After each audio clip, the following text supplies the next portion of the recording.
Hi, this is Jeremy Sheehan with an update and final report on the Transmigration project. It's pretty much at a very exciting stage. We've sent it over the edge into the wide blue yonder, just like the mutton birds have done from here where we are right now, Muttonbird Island. So the project involves sending artworks made by local artists and students to islands across the Pacific. Those islands include these ones, the Solitary Islands, Norfolk Island, Lord Howe, New Caledonia, New Zealand, the Cook Islands, the Solomons, Vanuatu, PNG, Samoa, Fiji, Micronesia, Palau, Saipan, Guam, Kiribati. They're the ones that we have sorted so far, and we're still going with Nauru, Tonga, Tokelau, Tuvalu, the Marshall Islands, and Wallis and Futuna. So there's a huge amount of risk in the project, of course, and the risk really involves getting everything back here. Once they come back to Muttonbird Island, and I'll detail the complete workings of the project in a minute.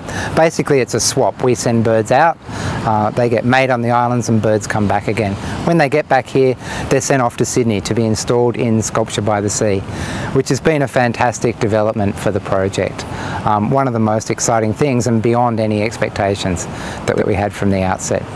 So basically the project all starts by people on those islands receiving one of these.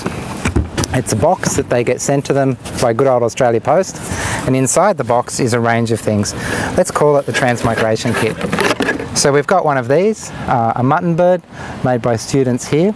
Basically this is a bird constructed out of ocean plastic and then covered with a material that will break down over time. Now the point of that is, as it breaks down, it exposes the ocean plastic, and it's really a parallel for what's going on with the birds. They consume ocean plastic and eventually starve to death, but it's also a parallel with what's going on with the islands. So the aim is, when they get covered on the islands in the Pacific, they'll get covered with material that is relevant and appropriate to those islands. Of course, the breakdown of those materials represents what's going on to the island's culture, land and environment.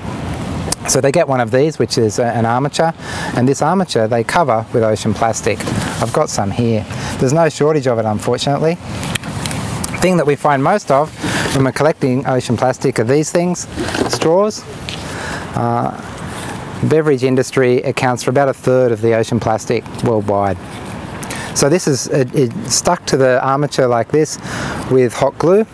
Inside the box is a hot glue gun, of course. And last time I dipped down, it's a bit like a lucky dip here, one of those bobbing heads.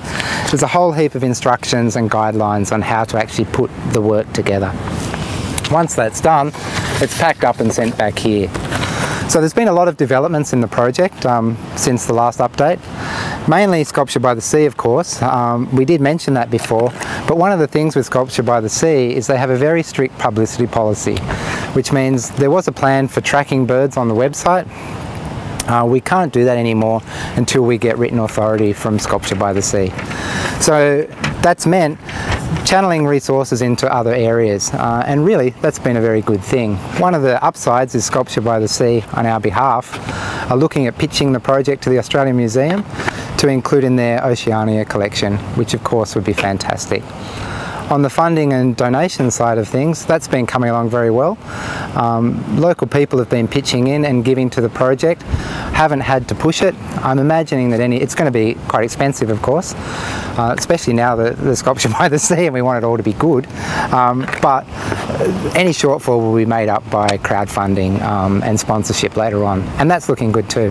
One of the significant developments is a local artist, Terry Butterworth, has supplied a fantastic painting to be sold or raffled off or given in lieu of sponsorship to raise money for the project. And other examples of that have been coming along as well. The way that it all comes together as far as you're concerned is, along with this video, let me put these down so I can wave my hands around. Along with this video is a book. And really the book is like a visual and verbal documentation of the project, more so than a traditional book. One of the things that the book probably doesn't mention as much as it should is the community nature of the project.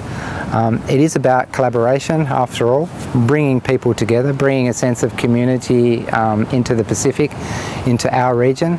And some of the islands too, the places where we've been sending things, some islands have asked for more than one armature so they can build more than one bird. It's a great thing, that's our plan B. And we've had other people come on board, artists, schools. Ian Hutton from Lord Howe Island, the curator of the museum there and a researcher into the effects of ocean debris on seabirds, will come here to Coffs Harbour to give a talk,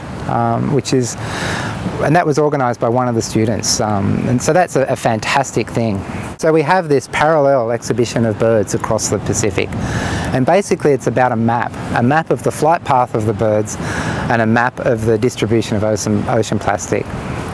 So when you're in Sydney, standing in front of the work at Sculpture by the Sea, you're actually standing in the map. The map goes out across the Pacific and comes back here. And basically it's about getting the viewer involved. You're in the middle of it and you're part of it.